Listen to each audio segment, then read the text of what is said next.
ကဆရာဝန်တယောက်နဲ့လက်ထပ်ထားတာကို English လို့ဘယ်လိုပြောမလဲဒီစာကြောင်း3ခုမှာဘယ်တစ်ခုမှလဲမိတ်ဆွေတို့ I'll give you 3 seconds เนาะပထမဆုံးစာကြောင်းလေးကတော့ she is married to a doctor ဒုတိယစာကြောင်းကတော့ she is married with a doctor တတိယစာကြောင်းကတော့ she married with a doctor which one do you think is correct I'll give you 3 seconds 1 2 3ဒီ3ခုမှာပထမတစ်ကြောင်းကမှန်ပါတယ် she is married to a doctor ဒီနေရာမှာ to ကိုသုံးပါတယ်နောက်တစ်ခုကသူကပင်လယ်စာနဲ့မတည့်ဘူးဒါကို English လို့ဘယ်လိုပြောမလဲ Let's look at the first sentence ပထမစာကြောင်းကတော့ she is allergic with the seafood she is allergic with the seafood ဒုတိယစာကြောင်းက she is allergic to seafoods တတိယစာကြောင်းကတော့ she is very allergic 3ခုမှာဘယ်တစ်ခုမှန်လဲ1 2 3 3ခုမှာဒုတိယစာကြောင်းကမှန်ပါတယ်နော် she is allergic to seafood ဆိုပြီးနော်ဒါလေးမှန်ပါတယ် so now တစ်ခုကတော့မိတ်ဆွေတို့ဒီ3ကြောင်းမှာပဲတစ်ခုမှန်လဲသူကချက်တာပြုတ်တာကျွမ်းနေတဲ့ဒါကို English လို့ she is good at cooking လားဒါမှမဟုတ်ရင်ဒုတိယစာကြောင်း she is good cooking လားတတိယစာကြောင်း she is good with cooking လား which one do you think is correct I'll give you 3 seconds 1 2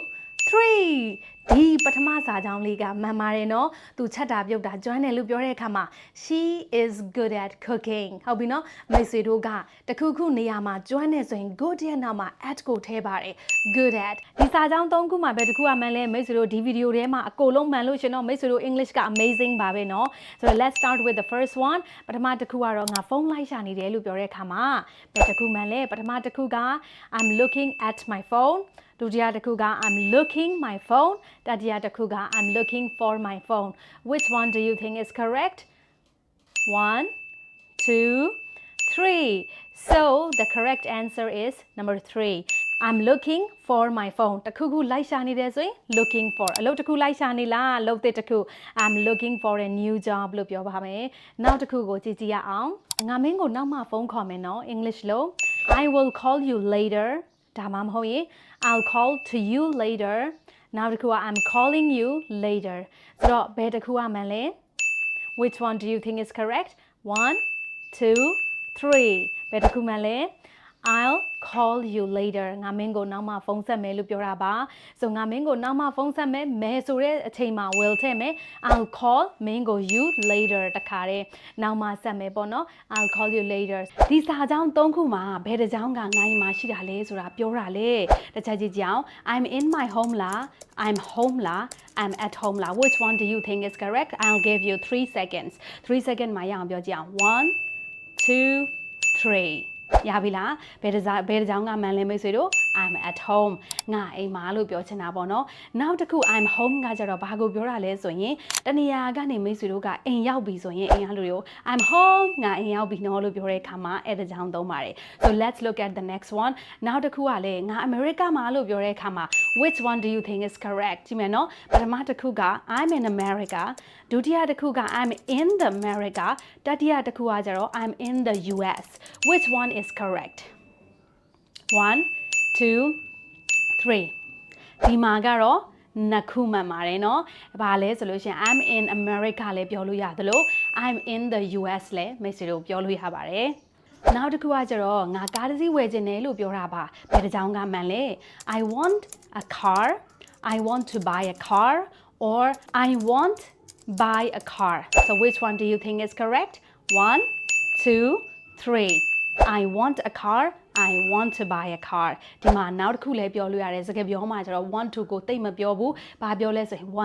I wanna buy a car ငါကားတစ်စီးဝယ်ချင်တယ်နောက်တစ်ခုလေ့လာကြည့်ရအောင်ဆေးတောက်တဲ့ကို English လို့ drink medicine ပြောမလား take medicine ပြောမလား comment မှာဖြေပေးသွားပါနော်ငါအရန်ပြောရဲကို I'm happy လို့ပြောမလား I'm very happy လို့ပြောမလား I'm so happy လို့ပြောမလား I'm really happy လို့ပြောမလားဘယ်တစ်ခုမှန်လဲ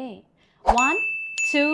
3 လေးခုလုံးမှန်ပါတယ်เนาะအရန်ပြောတယ်ဆိုလို့ရှင်တော့ very လည်းသုံးလို့ရတယ် so လည်းသုံးလို့ရတယ် really လည်းသုံးလို့ရတယ် but what's the difference very ဆိုလို့ရှင်တော့အားလုံးသိပြီးသားเนาะအကိုလုံးကသုံးနေကြစကားလုံး very ဒါပေမဲ့နောက်တစ်ခု so ကကျတော့ပို့ပြီးတော့မှ strong ဖြစ်တဲ့ emotions တွေ feelings တွေကိုပြောတယ်ငါရမ်းပြောတယ်လို့ပြောတဲ့အခါ I'm so happy လည်းမဆိုလို့ပြောလို့ရတယ်เนาะနောက်တစ်ခု really ကကျတော့ native speakers တွေအရန်သုံးတဲ့အထက်မှာပို့ပြီး natural ဆန်တဲ့အထက်မှာဒီ really ပါပါတယ်ဆိုတော့ကိုက very နဲ့ so တွေပဲသုံးနေကြဆိုလို့ရှင်တော့အခုဒီတစ်ခါ really လို့ပြောင်းသုံးကြည့်ပါငါလေးအရန်ပြောတာပဲ I'm really happy ငါရမ်းပင်ပန်းတယ် I'm so tired or I'm really tired ငါလေးမင်းကိုအရန်ချစ်တာပဲ I love you very much လို့မပြောတော့ဘူး that's really basic and old version เนาะဒီတစ်ခါဘယ်လိုပြောမလဲဆိုလို့ရှင် I really love you ငါမင်းကိုအရန်ချစ်တယ်ဟုတ်ပြီเนาะဒီ၃ခုမှဘယ်ဥစ္စာကိုအကြိုက်ဆုံးလဲ comment မှာရေးနဲ့ဖြေပေးသွားပါအောင်ဒီလိုမျိုးဗီဒီယိုလေးတွေအတွက် comment မှာ yesလို့ရေးပေးပါသိချင်တာရှိလို့ရှင်လဲ comment မှာမေးပေးထားပါเนาะ